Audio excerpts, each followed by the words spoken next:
জ্বালানি মন্ত্রণালয়ের আদেশ নির্দেশ ও তাদের সিদ্ধান্ত বাস্তবায়ন করতে গিয়ে আমাদের নাবিশ্বাস। সারা দেশের পেট্রোল পাম্প মালিক ও তাদের কর্মকর্তা কর্মচারীরা নির্ঘুম ও মাহে রমজানে রোজা রেখে অর্পিত দায়িত্ব সুষ্ঠুভাবে পালন করে আসছে। তারপরও আমাদের প্রতি সরকারের পক্ষ থেকে সহানুভূতি ও দেখভালের ঘাটতি রয়েছে। সাংবাদিক বন্ধুগণ, আমাদের অমীমাংসিত বেশ কিছু দাবি বাস্তবায়ন করা হয়নি, সে প্রসঙ্গে আজ যাচ্ছি না।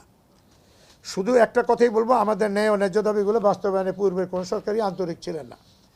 আপনারা জানেন, সাম্প্রতিক সময়ে মধ্যপ্রাচ্যে ভূ রাজনৈতিক উত্তেজনা এবং বিশ্ববাজারে জ্বালানি তেলের সরবরাহ ব্যবস্থায় অস্থিরতা দেখা দেয় বাংলাদেশ সরকার জ্বালানি তেল বিক্রিতে রেশনিং বা সীমা নির্ধারণের সিদ্ধান্ত নিয়েছে এবং আমরা তা যথাযথভাবে পালন করছি। রাজধানী সহ সারা দেশের পেট্রোল পাম্পগুলোতে যানবাহনের দীর্ঘ সারি এবং সাধারণ মানুষের মধ্যে তেল ফুরিয়ে যাওয়ার আতঙ্ক দেখা দিয়েছে। একদিকে সরকার বারবার বলছেন দেশে পর্যাপ্ত তেলের মজুদ রয়েছে, আবার সরকার সংশ্লিষ্ট বিভাগ থেকে বলা হচ্ছে রেশনিং করে জ্বালানি তেল সরবরাহ করতে। এই যে সিদ্ধান্তহীনতা এবং একের পর এক এক সময় এক এক বক্তব্য যা জনগণ বিশ্বাস করতে পারেনি, ফলে দিনরাত পেট্রোল পাম্পে হুমড়ি খেয়ে পড়ছে মানুষ, যাহা মাঠ পর্যায়ে আমাদেরকে সামাল দিতে হচ্ছে। এতে করে আমরা ভোক্তাদের প্রতিপক্ষ হয়ে গেছি।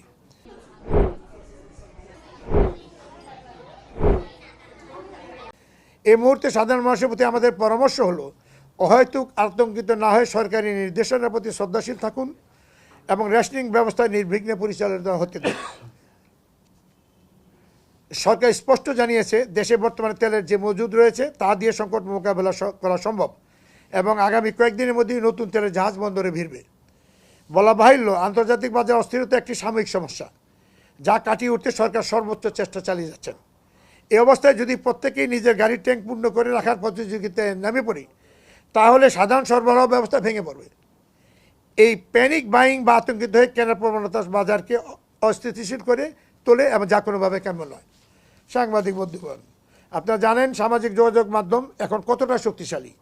যারা সরকারের নীতি নির্ধারক তারা যদি ভেবেচিন্তে কথা বলেন এবং তথ্য দেওয়ার ব্যাপারে সচেতন হন, তাহলে গুজব ও বিভ্রান্তি ছড়াতো না। বিশেষ করে একবার বলছেন পর্যাপ্ত তেল মজুদ আছে, অন্যদিকে বলছেন রেশনিং করতে। এ নিয়ে সামাজিক যোগাযোগ মাধ্যমে রীতিমতো আতঙ্ক করা হয়েছে।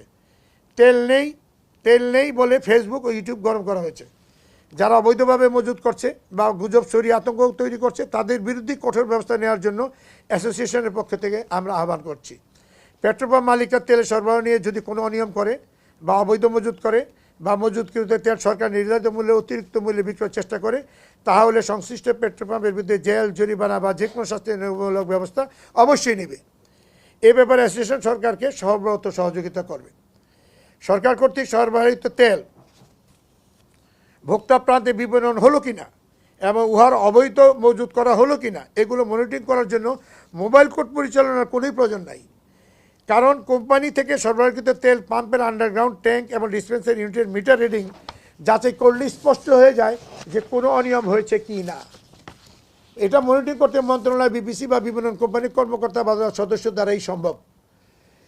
যখন মোবাইল কোর্ট কোনো পাম্পে পুলিশ বা অন্যান্য আইনশৃঙ্খলা বাহিনী নিয়ে প্রবেশ করে, তখন মনে হয় তিনারা কোনো ডাকাত বা সন্ত্রাসী বা দাগি আসামি ধরতে গিয়েছেন। এতে আমাদের সোশ্যাল পানিশমেন্ট হয়ে যাচ্ছে। আমরা বিপুল বিনিয়োগের মাধ্যমে একটি সম্মানজনক প্রতিষ্ঠান করে ফিলিং স্টেশন অনেকগুলা সরকারি লাইসেন্স এবং অনুমোদন নিয়ে সরকারের কমিশন এজেন্ট হিসেবে গ্রামে গঞ্জে, হাটে বাজারে, শহরে জনগণের দুয়ারে জ্বালানি তেল পৌঁছে দেওয়ার সেবা দিচ্ছি। অথচ আমাদের মান সম্মান রক্ষা এবং নিরাপত্তা দেওয়ার কোনো আগ্রহী সরকার এবং প্রশাসনের নেই। এরূপ অবস্থা চলতে থাকলে আমাদের পক্ষে পাম্প পরিচালনা করা সম্ভব নয়।